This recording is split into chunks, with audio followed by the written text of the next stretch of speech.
Саламатсыздар ма, құрметті әріптестер, қалдарыңыз қалай? 2026 жылы ақпан айында келіп жатқан бір 20 есеп бар екен, соны сіздермен бірге талқылап көрейік. 5-ші нұсқа деп ат қойып қойдым. Бұл бізде 20-сы күні квалитесте келген нұсқа, 20-сы 02-2026 жыл келген нұсқалар екен. Ендеше бірінші есептен бастап сіздерге талқылап берейін. Бізде бірінші есептің берілгені 4 қосылған 5 косинус 2 алынған 2 синус квадрат x деген екен. Енді біз осы теңдеуді шешу үшін бірінші бірыңғай не косинус, не синус болу керек. Онда былай жазады екенбіз: 4 қосылған 5 косинус x дейміз. Синус квадрат не деп жазуға болады? Бізде 1 алынған косинус квадрат деп жазуға болады екен. Енді жақшаның ішін ашайық. 4 қосылған 5 косинус x болады екен. Алынған 2 қосылған 2 косинус квадрат x болады екен. Енді біз тең нөл 2 косинус квадрат x бірінші жазайық. 2 косинус квадрат x қосылған 5 косинус x қосылған 2 дейді екенбіз. Енді бұл бізде жіктеледі. 2 косинус x қосылған 1 мен косинус x қосылған 2-ге жіктеледі екен. Сонда бұл жерде косинус x дегеніміз минус 2-ден 1 болады екен. Косинус x дегеніміз тең минус 2 шығады екен. Бұл минус 2-де шешім жоқ дейміз. Ал бұны біз дербес жағдай екен білесіздер. Пи алынған арк косинус деп жазылады. Пиден пи бөлінген 3-ті аламыз. Формула бойынша арк косинус қосылған 2 пиен реттейтін болсақ, x дегеніміз плюс минус пи 2 пи бөлінген 3 қосылған 2 пиен деген жауап шығады екен.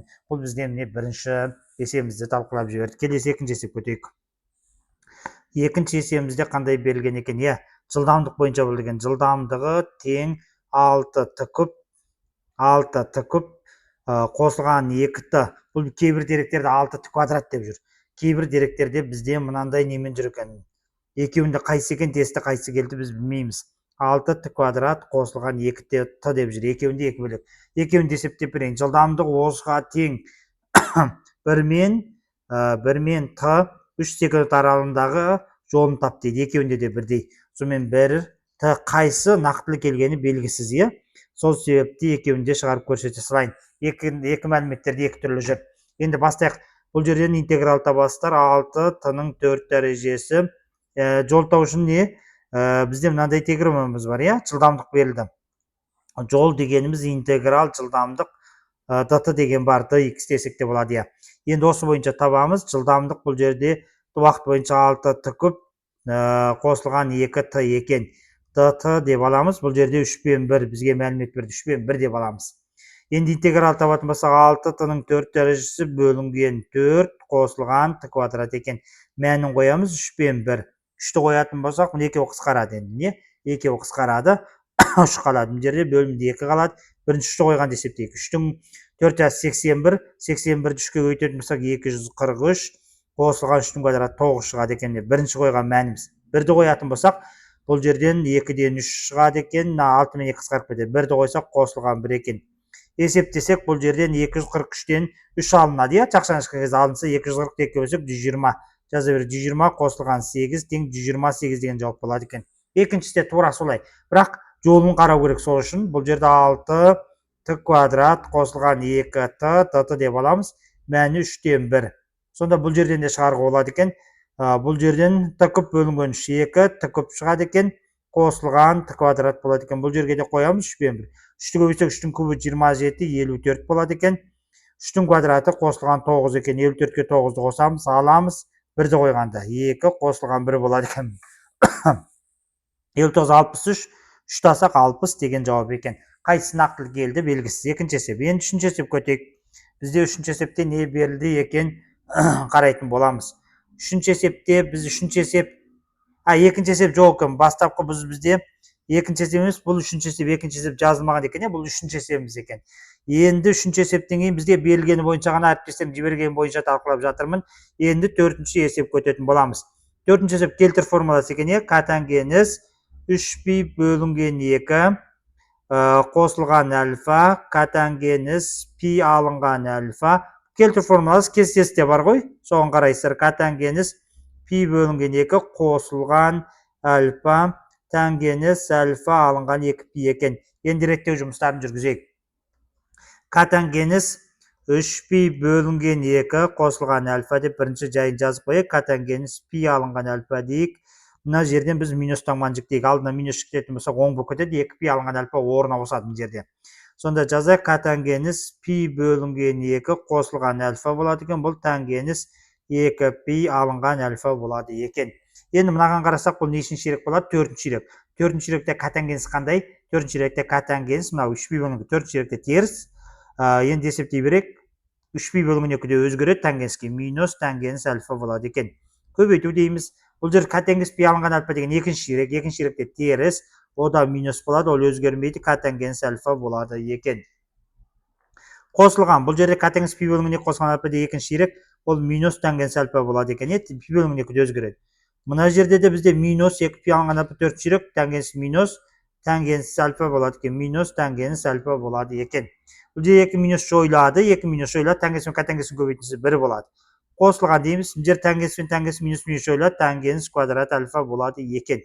1 дейміз. 1 бөлінген ол 1-дің астына 1 болады. Тангенс дегеніміз синус квадраттың косинус квадратқа қатынасы. Ортақ бөлімге келтіріп есептесек, бұл жерден 1 бөлінген косинус квадрат шығады екен.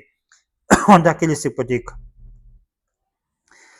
Келесі есебіміз 8-ші есеп екен. Одан кейін 8-ші есеп. А векторымыз берілген екен бізде 8 минус 1. А векторымыз қанша деп берілген екен? 8 минус 1. А векторымызды 8 минус 1 2. Бұл векторымыз бізді А 2 минус 4 деп берілген екен. Осында 2 вектор. Бізге осы жерде де белгісіз, айтау АБ деп жасасылған. Бізге мынандай болған болуы мүмкін. АБ векторлар перпендикуляр болса, Аның мәнін сұраған болуы мүмкін. Немесе екінші вариант бар екен. А мен Б параллель болған болуы мүмкін. Аның мәнін сұраған болуы мүмкін. Екеуін де қарастырасылайық. Перпендикуляр десе мынандай теорема бар. Перпендикуляр болуының мәні x1 x2 y1 y2 қосылған z1 z2 тең не болу керек? 0 болу керек екен. Онда көбейте саламыз координаталарын. Міне екеуін көбейтеміз 8a, екеуін көбейтеміз минус 2, екеуін көбейтеміз минус 8. Тең 0 болады екен. Сонда 8a тең 10, a тең 1,25 шығады екен. Келесі параллель болсашы. А вектор бізге беріліп қойды 8 минус 1 2. Бұл вектор бізде А2 және минус 4. Параллель дейтін болса қатынастарын салыстырамыз. 8-дің неге? 8-дің Аға қатынасы параллель болу шартына. Минус 1-дің неге қатынасы? 2-ге қатынасы. 2 минус 4-ке бәрі тең болу керек параллель болу үшін. Онда бұл жерде көбейтеміз. Минус А тең 16, А тең минус 16 деген жауап болады екен. Екеуін қайсы екен? Тесті қайсы белгісіз. Түсінікті ғой, е? Онда біз келесі есептерге өтейік. Келесі бізде 9-ші есеп. 9-ші есеп прогрессия екен. 3-тен 1 қосылған 6-тан 1 қосылған 12-ден 1 кете береді екен осылай. 48-ден 1 деп. Бұл чексіз кемел геометриялық прогрессия деп аталады. Чексіз кемел геометриялық прогрессия деп аталады. Бұл бізде бірінші біше болады. Б1 3-тен 1 болады. Q дегеніміз 2-ден 1 болады. Q-ді қалай таушық? Алдыңғысын соңғысына бөлеміз. Б2 бөлінген Б1 деген сияқты. 2-ден 1. Sn чексіз кемел прогрессияның формуласы S тең Б1 бір алынған Q деген формула бар, орнына қоямыз. Б1 дегеніміз бізде 3-тен 1, бір алынған 2-ден 1 дейді екенбіз. Сонда 3-тен 1 тұрады, бұл жерден 2-ден 1 шығады екен. Тең бұл жерде 3-тен 2 деген міне біздің іздеген жауаптар шығады екен. Бұда сіздерге түсінікті деген сенімдеміз. Келесі есептерге өтейік. Келесі есеп бізде 10-ші есеп. 10-ші есеп былай екен. 15-ке бөлінбейтін барлық үш таңбалы санды тап дейді. 15-ке бөлінбейтін барлық үш таңбалы санды депті. 15-ке бөлінбейтін. Онда бірінші жалпы үш таңбалы сан қанша соны табу алайықшы. Жалпы үш таңбалы санды табу үшін бірінші ол жалпы үш таңбалы санды табу үшін бізде А1 деп қояқ 100-ден басталады. Мысалы ол сандар қандай болса 100, осы сандар табылып 100, 101, 102 деп кете береді. 999-ға дейін баратын сандар. Онда А1 100-ге тең болады, Д дегеніміз 1-ге тең болады, N дегеніміз, жай ғана N дегеніміз бізде 900 болады екен. Бізде мына программаны жатақ 1-ден 9-ға дейін, мынандай бар, 1-ден 9-ға дейін 9 сан болады, 10-нан 99-ға дейін 90 сан болады, 100-ден 999-ға дейін 900 сан болады деген сияқты, артынан 0 жалғап кетеміз. N табылды бұл жерден. Енді бізге осының бірінші қосындысын тапсақ, жалпы үш таңбалы сан қанша бар қосындысы, соны тапсақ. Ол үшін SN деген формула қоямыз. Білесіздер, ол n қосылған n алынған 1 бөлінген 2 деп қоямыз. S 900 табамыз ғой бұл айтқанда. Сонда 900 A1 дегеніміз 100 екен. Көріңіз, 900 көбейту 100 қосылған 900 көбейту 899 көбейту да дегеніміз 1 бөлінген 2. Өз жерін калькулятормен есептейтін болсақ, не шығады екен көрейік? Бұл жерін 90 мың шығады екен. Оған қосамыз 900-ді көбейтсек 450. Көбейтейік, 450-ді көбейтеміз, калькуляторды ашайық. 450-ді көбейтеміз, 899. 899. Сонда 404 мың сан шығады екен. 404 мың дегенде сан шығады екен. Қазір көрейік. 400-2 қысқарсақ 450 болады. Д дегеніміз 1-ге тең. 899-ға көбейттік. 404 550 шығады екен. Сонда бұл жерден қанша шығады екен? Екеуін қосайық. Қосамыз бұл жерде 90 мың. 494 мың 550. 494 мың 550 шығады. Бұл бүкіл штамбал санының қосындысы. Ал 15-ке бөлінбейтіндігін тап деді. 15-ке бөлінбейтіндігін тап деді. Онда 15-ке бөлінетіндер тауып алайықшы. Содан жалпыдан аламыз. 15-ке бөлінбейтін штамбал сандардың қосындысы депті. 15-ке бөлінетіндер тауып алайық. 15-ке бөлінетіндер 15-ке бөліну үшін бізде 105-тен басылады екен. 105-15 штамбалы. Бірінші 105. Ол былай басталады. Мендерге жазатын болсақ, 105 120, 15-ті қоса білесіз ғой, 135 деп кете береді. Соңғысы бізде 990 бөлінеді екен. 990 осылай кете береді, соңғысы бізде 990 болады екен. Соңғысы 990, түсінікті ма? Осылай кете береді екен. Онда A1 105 болады, Д бізде 15 болады. Енді бізде соңғы мүшесі AN деген соңғы мүшесі 990 болады екен. Осы 990 осыдан бастап n тауып аламыз ғой. SN деген осы формула аламыз. n тауып үшін AN қалай ашылады? AN A1 қосылған n алынған 1-ді болып ашылады. Ол бізде 990 екен. A1 дегеніміз бізде 105 қосылған n алынған 1, Д дегеніміз 15 екен. 15 тең 990 өштерін есептейді екенбіз. Сонда 15 n алынған 1 тең 990 алсақ 885 болады. 990-дан 105 аламыз. 15-ке бөлсек n алынған 1 шығады екен. Тең 59 шығады екен. Сонда n тең 60 болады екен. 60 мүше бар деген сөз. Ал енді бізде қосындысын табайық. SN табайық. Ол бізде формула бойынша n A1 қосылған n алынған 1-ді бөлінген 2 екен. Осының орнына 60 мүшесінің қосындысын табамыз. 60 мүшесін қосу үшін 105-ті көбейтеміз. n дегеніміз 105-ті көбейтеміз 60-ға. n A1 ғой. Қосамыз 60 көбейту 59. Д дегеніміз 15 бөлінген 2 екен. Көрініп тұр ма?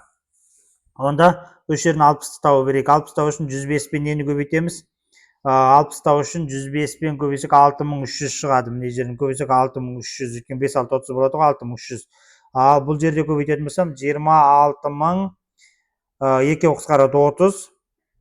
30 бен 15-ті көбейсек 450-ді 59-ға көбейтейік. 450 көбейту 59 көбейтейік 26550 екен. 26550 екеуін қосатын болсақ S60 дегеніміз тең болады екен. 32850 екен. Міне 32850. Ал енді бізде бөлінбейтіндерді саны тап десе 49000, міне 494550-ден алып тастаймыз. 49550-ден аламыз. 32850-ді алып тастайды екенбіз. Сонда бұл жерден бізде шығады екен, іздерін жауап шығады екен, 4601700 деген жауап шығады екен, көрсеңіздер болады. Міне біздің іздерін жауаптар шықты. Онда біз келесі есептерге қарай өтеді екенбіз. Келесі есептерге қарай өтейік. Түсінікті болды ма, болған жоқ па? Түсінікті десеңіздер, келесі есепке өтетін боламыз. Жақсы, келесі есебімізде қандай берілген? Ашып алайық. Келесі есебімізде бізде 11-ші есеп екен. 11-ші есеп. Логарифм x қосылған 2 2-ден үлкен дейді. Бұл жерде біз 2-ке бөліп қарастырамыз. Бірінші x деген мына мән тұр ғой, міне. Осыны 2-ке бөліп қарастырамыз. Бірінші мына x тұрған мәнді 2-ке бөліп қарастырады екенбіз. Осы жерде өте назар аударамыз. Қалай қарастырамыз, соны мен сіздерге көрсетейін. Біріншісі былай, x неден үлкен болуы мүмкін? 0-ден 1-ден үлкен деп алайық. Екі түрлі мағына, екі түрлі жағдай болады. Біріншісіне 0 мен 1-дің арасын алайық. Сонда біріншісі былай қойып аламыз да, біріншісі x 0 мен 1-дің арасын алуы мүмкін.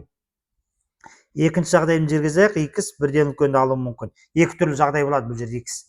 Енді x қосылған 2 0-ден үлкен деп аламыз. Мынау 0 мен 1-дің арасында болса бағыт қайтеді, кері бағытта өзгереді. Мынау дәрежесі болады. x қосылған 2 x-тің квадраты деп алады екенбіз. Түсінікті ма? Осыны бөлек, келесісін тағы бөлек шығарамыз. Міне, мынау 0 дәрежесі болғанда бағыт қайтеді, кері бағытта бұл жерде 0 мен 1 болғанда кері бағытта қайтеді, бұл жерде өзгереді. Өйткені мынау 0 мен 1-дің арасы деп алдық. Осы теңсіздікті шығарады екенбіз. Шығарсақ қалай болады екен? Енді көрейік. 0 мен x бір аралығы болды. X минус 2-ден үлкен болды. Енді мынаны шығарып келейік, бөлек. X қосылған 2 алынған x квадрат болады. 0-ден кіші минусқа көбейтетін болсақ, x квадрат алынған x алынған 2 0-ден үлкен деген шығады екен. Бұл бізде x алынған 2 мен x қосылған 1-ге жіктеледі екен, 0-ден үлкен. Көрдіңіздер ме? Онда бұл жерге жазайық, x алынған 2, x қосылған 1, 0-ден үлкен деп аламыз. Осы үшеуінің қиылысқанын алады екенбіз. Бірінші рет міне. Осы үшеуінің қиылысқанын алайық, екіншісін тағы да осылай алатын боламыз. Екі бөлек шығарамыз. Мынау бізде біріншісі, міне. Мынау бізде екіншісі екен. Екі бөлек бүйтіп қояйық, қазір мына жағына шығарамыз. Мынау бізде қараңыздар 0 мен 1 аралығында дейді. 0 мен 1 аралығында ғана алады дейді. Мынау минус 2-ден үлкенді алады дейді. Минус 2-ден үлкенді алады екен. Енді жерде қарайтын болсақ, минус 1 және 1 деген шығады екен. Минус 1 және 2 деген шығады екен. Минус 1 бізде міне жерде минус 1 және 2 деген мән шығады екен. Көрдіңіздер ме? Минус 1 және 2 деген жан шығады екен. Үш түрлі түсінікті деген сенімдемін. Көрдіңіздер ме? Осылай реттеп алады екенбіз. Түсінікті ма? Бұл жерден 0 мен 1 шықты, мынау минус 2-ден үлкен. Мынаны анықтаймыз ғой, 0-ден үлкен деп кетіп барасың, анықтаймыз, оң терісін анықтап алайық, бұл жерден біз. Жазбай қой, оң терісін анықтайық. Минус 2-ден үлкен 3-ті беретін болсам, 2-ден үлкен 3-ті берсем барлығы оң сан, оң, теріс оң. Бұл жерде 2 шетін алады екен. Сонда бұл жерде қиылысқан бар ма? Ешқандай, үшеуіне бірдей қиылысқан жер жоқ. Үшеуіне бірдей қиылысқан жер жоқ болғаннан кейін шешім жоқ дейміз. Бұны қарастырмайды екенбіз. Келесі екіншісін қарастырайық, міне. Екіншісі мына x 1-ден үлкен десек, x қосылған 2 бас сайын 0-ден үлкен болады. Онда мына үлкен дегендіктен бағыт өзгермейді. X қосылған 2 x квадрат бойынша қалады екен. Оң мынаны есептеу оңай ғой. Бізде бұл неден үлкен? 1-ден үлкен деп тұра береді. Не 1-ден үлкен деп тұра береді. Екіншісі бізде оңай екен. Минус 2-ден үлкен деп тұра береді. Енді үшіншісін есептеп көрейікші. Оң жақты түксек x қосылған 2 алынған x квадрат 0-ден үлкен. Минусқа көбейсек x квадрат алынған 2 алынған 2 0-ден кіші. Бұл бізде x алынған 2 мен жіктеледі, x қосылған 1-ге жіктеледі екен. Сонда бұл жерден осы шығады екен. Көрдіңіздер, онда бұл жерді салсақ екіншісін.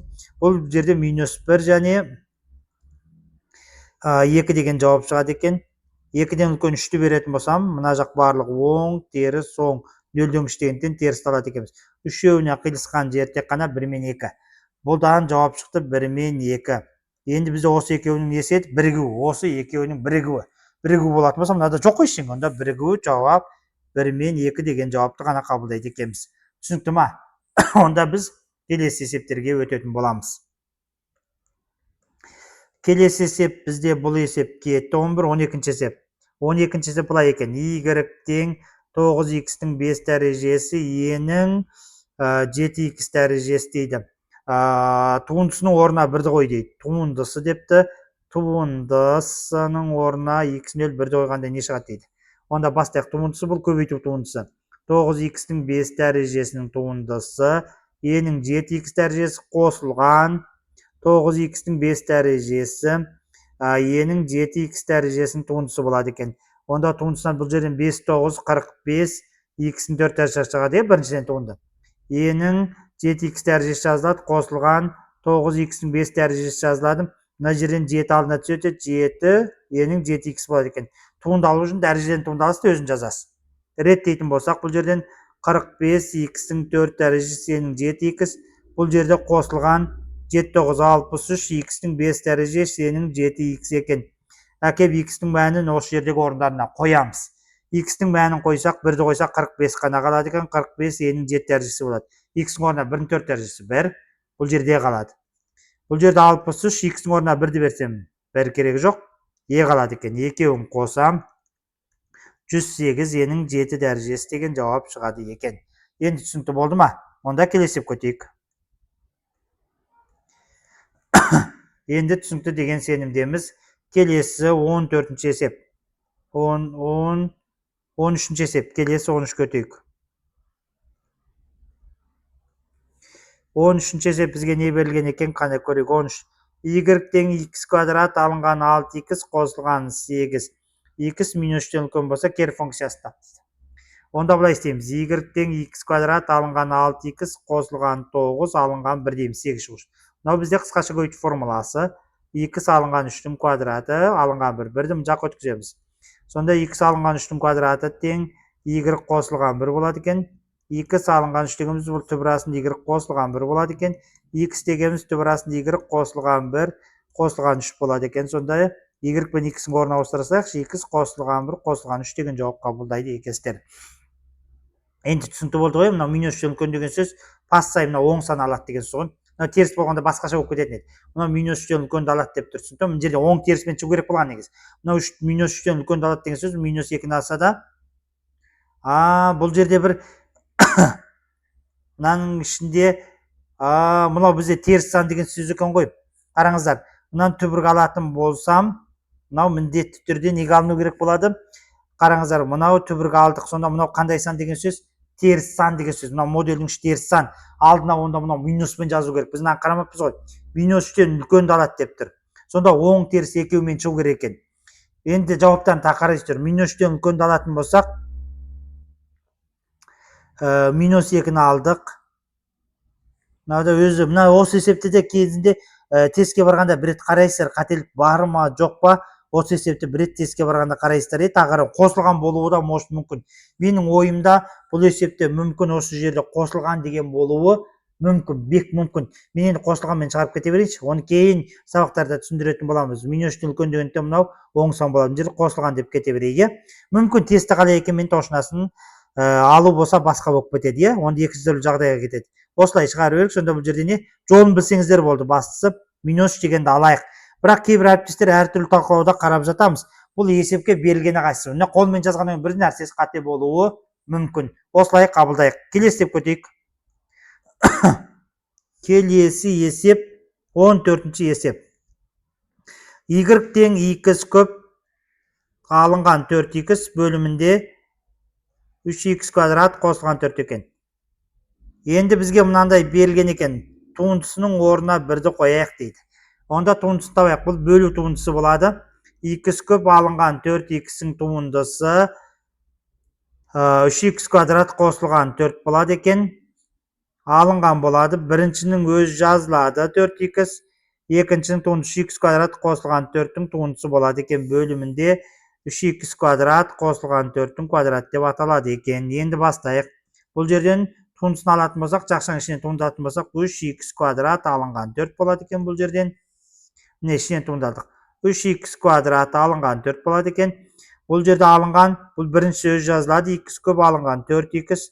Бұл жерден туындалатын болсақ, 2, 6x шығады екен. 4-тің туындысы 1. Туындыны білеміз ғой енді.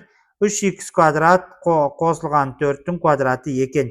Илайым, менде берілісін дұрыс жаздым деп есептейін. Қателік болса ренжімейміз. Енді туындының орнына 1-ді қой дейді. 1-ді әкеп қоя сал x-ің орнына. Оны одан ары есептеудің қажеті жоқ. 1-ді қоятын болса, мына 1-дің квадраты 1, 3-тен 4 тасам минус 1 шығады екен. Алынған деп қойып, мына жерге 1-ді қояйын. 1-ді қоятын болсам 1-дің көбі 1, 1-ді қоятын болсам минус 4 екен. Мына жерде 3x квадрат қосылған 4 минус 4 екен. Сонда бұл жер не болып кетеді екен? Минус 4 екен. 1-ді қоятын болсақ, бұл жер онда не болып кетеді екен? Мына жерге қойдық. 1-дің квадраты 1. Мына жерде бізде 1-дің квадраты 1. Мына жерден бір кіші қатырықтар өтіп отыр ғой, минус 1 болады. Мына 1-дің квадраты 1 болады. Біріншінің туындысы міне біріншінің туындысы 3x квадрат. Мынан қосылған ғой, мына жер қосылған екен, ренжімейміз.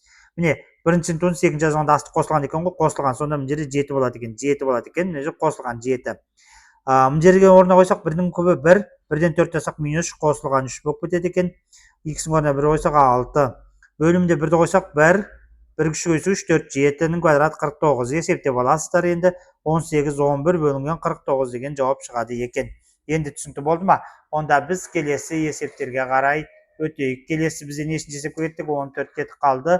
Келесі есепке қарай өтетін боламыз. Келесі есептерімізді 15-ші есепке қарай өтейік.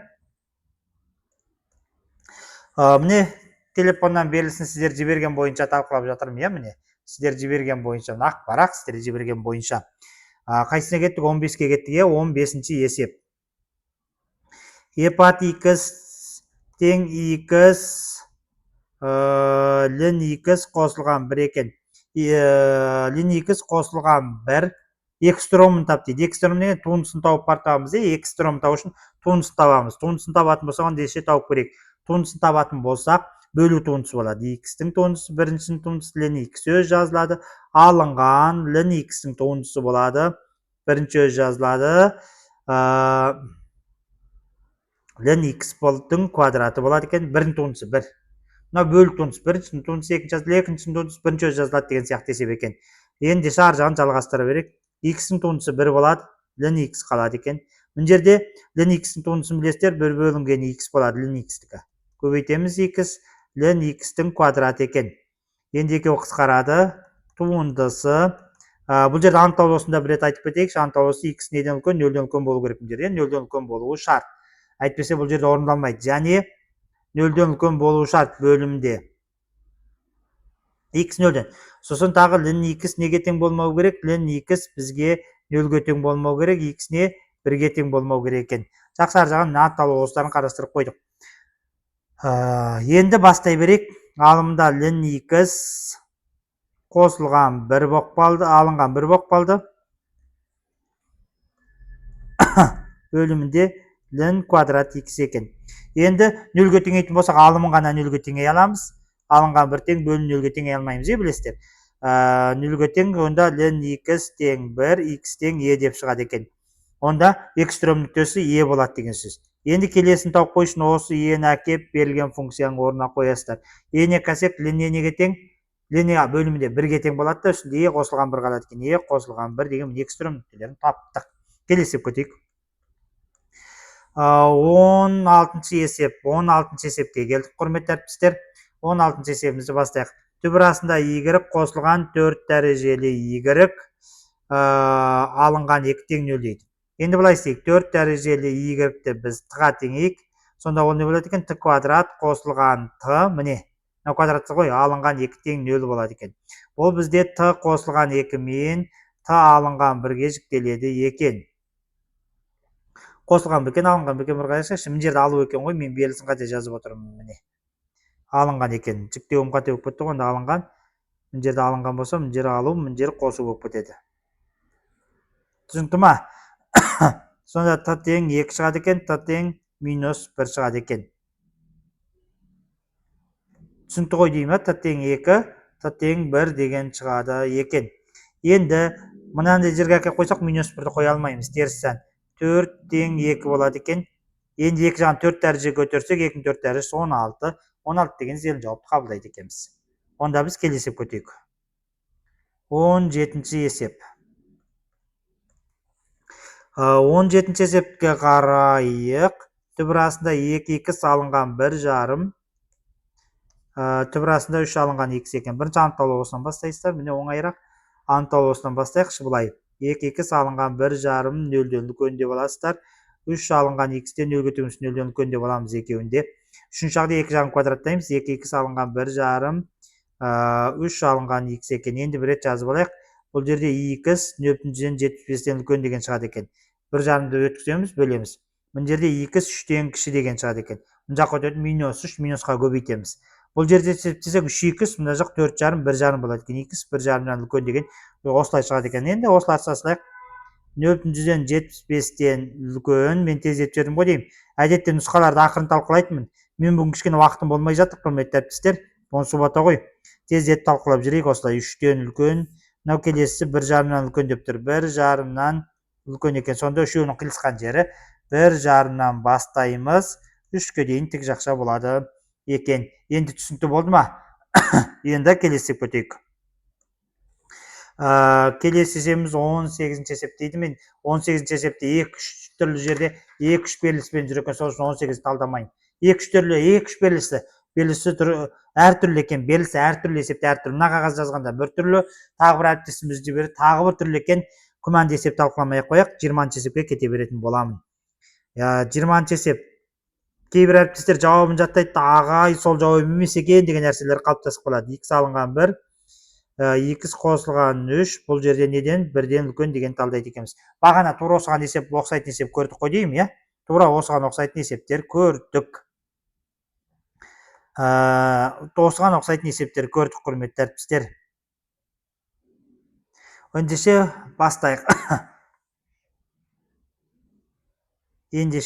Бұл есептерімізді бастайық. Бұл есеп шығару үшін біз 2-ке бөлеміз. Кішкене қылып жазбасақ, бұл есептер жазу кішкене ауыр болады. Бірінші былай есек, X алынған, мұн жерде X алынған 2-ні бірінші, міне жерде тұрған негізді. Бояқ қояйын, міне жерде бізде маркермен бояқ қояйын. X алынған 2 деген негіз тұр. Осы X алынған 2 деген негізді біз неден үлкен деп алайық? 1-ден үлкен деп алайық, бірінші. 1-ден үлкен десе бағыт өзгермейді. X алынған 1, X қосылған 3-те бізден 0-ден үлкен деп тұра береді. Но бағыт өзгермейді. Бағыт өзгермейтін болса былай шығады, міне. X алынған 1, X қосылған 3, бағыт өзгермейді. X алынған 2 болады екен. Барлығын бір жаққа өткізіп ортақ бөлімге келтіріп аламыз. Міне екеуін сызу оңай, міне екеуін бүйтіп қоя салайық, оңайырақ. Үшіншісін реттеп алайын.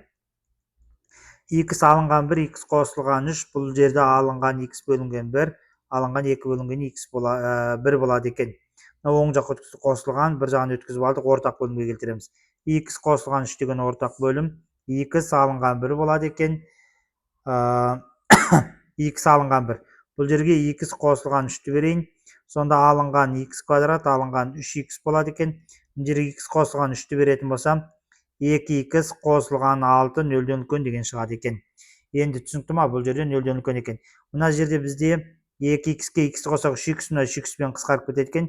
Минус X квадрат қосылған 5 болады екен. X қосылған 3 0-ден үлкен екен. Бұл жерде минусқа көбейтірейінші. Минусқа көбейтірсем, міне X квадрат алынған 5, X қосылған 3 0-ден кіші деген шығады екен. Түсінікті ма? Бұл жер бізде жіктеледі. X алынған түбір астында 5, X қосылған түбір астында 5, міне. X қосылған түбір астында 5 деп жазылады екен. X қосылған 3 0-ден кіші дейді екенбіз ғой, осы екен ғой, міне. Түсінікті ма? Осындай шығады екен, жерге сызып алайық, ол үшіншісінде, міне үшеу екен. Келесі екінші жағдай былай қарастырамыз. Екінші жағдай бізде 0 мен X алынған 2 1-дің арасында, 0 мен 1-дің арасында, мына негіз, міне 0 мен 1-дің арасында деп аламыз. Мынаны кішкене былай тамасақ, қазір ана жерге сыйғыз алмай қаламыз, графикін сызған кездеш. Сонда бұл жерде былай жазып алайықшы. X дегеніміз X алынған 2 0 мен 1-дің арасы деп аламыз. Екіншісі X алынған 1, X қосылған 3-ті біз 0-ден үлкен деп аламыз. Көрдіңіздер, 0-ден үлкен дейміз. Және үшіншісі теңсіздік қалай болады бұл жерде? Бағыт өзгеріп кетеді. X алынған 1, X қосылған 3 болады. 0 мен 1 негіз болғанда, мына 0 мен 1 болғанда, мына дәріс болғанда бағыт қайтеді, өзгеріп кетеді екен. X алынған 2. Мынаны қазір керісін ала саламыз. Мына есептің керісін ала саламыз. Енді осыны бір рет тағы реттеп жазып айтшы. Бәрін 2-ге қосып жіберейік. 2-ні қоссақ 2, X 3 болып шығады екен. Келесі X алынған 1, X қосылған 3 0-ден үлкен болады екен. Үшіншісі ортақ бөлім келтірген, мынаның керісі, осының тура керісі болады. X алынған түбір астында 5, X қосылған түбір астында 5, X қосылған 3 деген болады екен, міне. Осының керісі, мына 0-ден үлкен деп алсақ, мына жер 0-ден кіші дедік қой, міне. Мына жер 0-ден, осы тура келесі болады. Бұдан да үшеу сызады екенбіз, міне 1, 2, 3 сызба болады екен. Енді мен ең кейіп тұрып қазысарымыз, қазір көрсетеміз. Бұл есеп ішіндегі ең күрделі есепке жатады. Енді адам бастай берекші. Минус түбір астында 5, міне үшіншіден бастайық, міне үшіншісі мынау, міне. Реттедім. Мына жерден минус түбір астында 5, минус түбір астында 5, түбір астында 5, және 3 деген жауаптар шығады екен. 3-тен үлкен 4-ті беретін болсақ, барлығы қандай сан шығады деген сөз? Оң сан шығады деген сөз. Оң теріс болады екен. Бұл бізде 0-ден үлкен деген аралықты талдадық. Оң теріспен шығады екен. Енді түсінікті ма? бұл жерде бізде енді мына жерден шығарсақ мынау да неден үлкен, бірде мына жаққа өткізсек 2 3 болады. Бұл жер 3-тен үлкен деген шығады екен. 3-тен үлкен деген шығады екен. Ал енді екіншісінде минус 3 және 1 шығады екен. Мына жерге минус 3 және 3 бірдей түсіп қалады екен ғой. Минус 3 және 1 деген шығады екен. Минус 3 екен ғой, мынау минус 3 мына жақта екен ғой. Минус 3 және 1 деген жауап шығып қалады екен. 1 ортада мына жерде 1 екен. 1 деген жауап шығып қалады екен. Біз мына жерді алып тастайын. Минус және 1 екен. Бізде мынадан да минус шығып қойма, мен мына қате сызып отырмын. Минус 3 шығады екен. Минус 3 екен. Мына жерде таңбаларды қате қойып отырмын. Мына жерде минус 3 екен ғой міне. Көрдіңіздер ме? Мына бөліміне қарағанда минус 3 қой, мына жерде минус 3 екен. Осыларды сызып аламыз. Енді сызатын болсақ, мына жерде оң таңба болады. Бірден үлкен 2-ні берсек, мынаның барлығы оң, теріс, оң. Нөлден үлкен дегеннен кейін оң таңбаны қабылдайды екенбіз. Ал келесі түбірасында 5-тен үлкен 3-ті беретін болсақ, оң, барлығы оң болады екен. Оң, теріс, оң, теріс. Бұл жерде нөлден кішігендіктен терісті аламыз. Міне. Үшеуінің қиылысуы бар ма? Үшеуіне бірдей қиылысу жоқ. Мына бізде 3-тен үлкен ғой, үшеуіне бірдей қиылысу жоқ, шешім жоқ. Мына үшеуінде қиылысу жоқ. Онда мынаны ғана қарастыра саламыз деген сөз. Енді қарастырсақ, бұл 2 мен 3-тің арасы екен. Қарайықшы, 2 мен 3-тің арасы екен. Төменгіден бастап sayықшы, қазір біз сидіре алмай қаламыз. Ең төменгіден бастайық. Міне, ең төменгі мына жерге жазып қойдым. Былай шалқайтып тұрып жаза берейін. Минус түбірасында 5. Мына жерде бізде минус 3 бар екен, міне. Минус 3, минус түбірасында 5 және түбірасында 5 деп қояйық. Бұл жерде таңбасындан көшіре салайықшы. Оң, теріс, тура осы болады ғой. Оң, теріс, оң. Енді бізге бұл жер нөлден үлкен деді, оң таңбаны аласыздар, міне. Ал екіншісі, 2 мен 3-тің арасы дейді. Мына жерде 2 бар, 2 мен ненің арасы екен? 3-тің арасы екен. 2 мен 3-тің арасы екен, міне. Біріншісі 2 мен 3-тің арасы дейді. Мына сызба ғой, міне. Бұл сызба минус 3 болады, міне екінші сызба. Мынау екінші сызба, мынанікі минус 3 және 1. 1 дегеніміз мына жерде. Мына жағы оң, теріс, оң болады екен. Нөлден үлкен дегеннен кейін оң таңбаны қабылдаймыз. Көрдіңіздер ме? Нөлден үлкен. Сонда үшеуінің қиылысқаны бар екен. Үшеуінің қиылысқаны қай жерде екен? Қараңыздар. Үшеуінің қиылысқаны тура осы жерде екен. Яғни жауап түбірасында 5 пен 3-тің арасы деген жауап шығады екен. Түбірасында 5 пен 3-тің арасы деген жауап шығады екен. Түсінікті болды ма? Түбірасында 5. Мынау ештегі ең ұзақ екен. Онда келесі есепке өтейік. Ең ұзақ осы екен. Келесі 21-ші есебіміз. 21-ші есебімізге өтейікші. 21-ші есебіміз былай екен. Епатикс тең 2026 синус 6 дәрежелі x қосылған косинус 6 дәрежелі x ең үлкен ең кіші мәнін тап депті. Онда мынау бізде формула реттеп аласыздар. Бұл қандай формула десе, 1 алынған 4-тен 3 синус квадрат 2x деген формула болады екен 2026. Енді мына синусты талқы жүргізесіздер. Мына синуста мына талқы жүргіземіз. Қазір көрсетейін маркермен. Мына синустың ең үлкен ең кіші мәні қандай? Соған талқы жүргізетін боламыз. Синус квадраттың ең үлкен мәні бізде, синус квадрат 2x-тің ең үлкен мәні бізде 1. Ең кіші мәні, ең үлкен мәні синус квадраттың ең үлкен мәні 1, ең кіші мәні жай синус үшін ғана. Осы екі мәнді қоямыз. Өйткені квадраттан терістен шықпайды. Бас сайын шықпайды. Нөлді қоя аламыз. Нөлді қойсам бұл жерде 0 болып кетеді, 2026 шығады екен, міне. 0 болып кетеді. Бұл жерге 1-ді қойсам, синус 1-дің квадраты 1 болады, синус 2x-ің орнына қоямын. 1-ден 4-тен 3-ті алсам, 4-тен 1, 4-тен 1-ді 2026-ға көбейтемін. 4-тен 1-ді 2026-ға көбейтсем, ол 8104 шығады екен. Көбейтіп көрсеңіздер болады, міне біздің іздердің жауаптары шықты. Келесі есепке өтейік. Талқылап үлгергенше үлгерейік, келесі есептерге өтетін боламын. Талқылап үлгергенше үлгерейін, құрметті әріптестер, менде 10 минут уақыт қалды. Сіздер үшін бүгін суббота күні арнайы отырмыз. Жақсы, онда келесі есептерге өтетін боламыз. Келесі есептерді көре салайық. Келесі екінші есеп екен ғой. С векторы бізде 22-ші есеп екен бұл. С векторы бізде не дейді? Телефонға қарағанымыз бойынша 2А векторы алынған бұл векторын тап депті. А векторы бізде тең 4 екен. Б векторы бізде тең 2 екен. А мен бұның арасындағы бұрыш 60 градус екен. Сының ұзындығын тап дейді. Онда сының ұзындығын қалай табамыз? Сының ұзындығы дейік, екі жағын квадраттайық. Квадраттасақ, сының ұзындығы модуль болады. 2 алынған бұның квадраты болады екен. Квадрат бойынша ашып көрейік. С квадрат тең, бұл қалай ашылады десе, 4а квадрат болады. 4а квадрат алынған 4а б қосылған бұның квадраты болады екен. Бұның квадраты деп жазсақ. Енді сының квадратын қалай ашамыз десе, 4аның квадраты қалай жазады? 4аның квадраты болады. Алынған 4 бұл скаляр көбейтінді. А, Б, ортасы скаляр көбейтінді. Міне ортасы скаляр көбейтінді. Көшінесі альфа, қосылған бұның квадраты деп атылады. Енді орнына қойсын болсақ, с квадрат дейміз. А дегеніміз міне байырып қойды. 2-нің квадраты.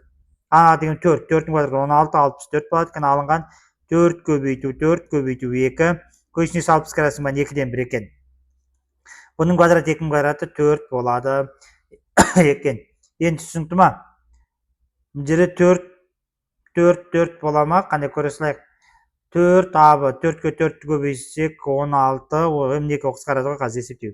Сының квадраты тең 64, алынған 16, қосылған 4 екен 68. 68-ден аламыз 16-ны 52 болады ғой. 68-ден 16 десек 52 ғой деймін. 52-ні түбірге алсақ, түбірасында 52 екен. Жауап осы. Енді түбірден шығатындай болса шығарып қояйық. 4 пен 13-дің көбейтіндісі 2, түбірасында 13 деген жауап шығады екен. Алып көріңіздер, 68, 58, 58-ні алтын алсам 52 дұрыс екен. Келесі есеп көтейік.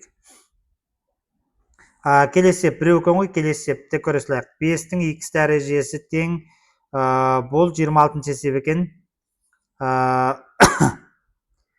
5-ның x дәрежесі тең 6, 6-ның y дәрежесі тең 7, 7-ның z дәрежесі тең 8, 7-ның z дәрежесі тең 8.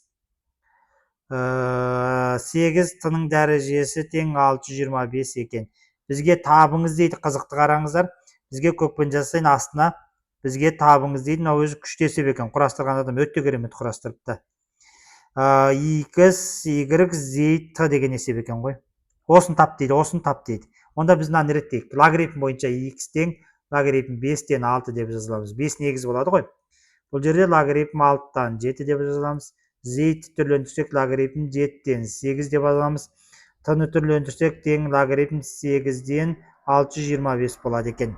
Енді осыларды әкеп, X, Y-терін орнына әкеп, X, Y-терін бәрін тапын орнына әкеп қояйын.